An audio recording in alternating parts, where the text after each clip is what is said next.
Hello hero, ढेर नाटक हो गई तोहार। हमार पीछा काहे कर बड़े? पीछा ना करतानी, जॉगिंग करतानी। अच्छा, जॉगिंग। Please continue.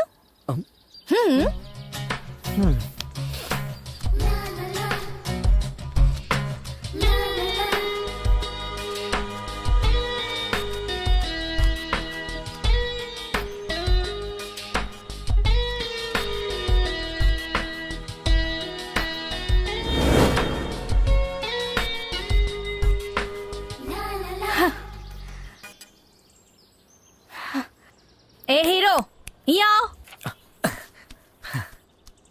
जी का कहत रहला हा कि हमार पीछा नहीं करत? तो अभी का कहत रहला? नेचर नेचर बहुत सुंदर बना मैडम, नेचर देख रहल बानी। अच्छा, नेचर। हाँ, ब्यूटीफुल नेचर। रहुआ ना दिखनी का?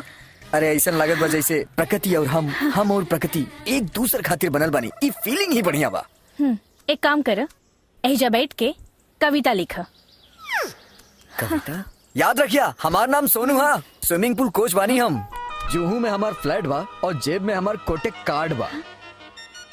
रउआ स्विमिंग के कोच है? हाँ। ओहो, आई एम सो सॉरी। हमके आपके बारे में मालूम ना रहे। हम कितना कुछ कह देनी। I am sorry. आप हमके स्विमिंग सिखाई प्लीज। आप जैसन सुंदर लड़की स्विमिंग सीखल चाहे तो केहू पागल बजे मना करी। सच? मतलब आप मान गई नी? हाँ। Thank you. तो हम कब से आए स्विमिंग करे खातिर? कब का है? आज शाम के ही आ जाए ना। आज? हाँ। Thank you so much. शाम के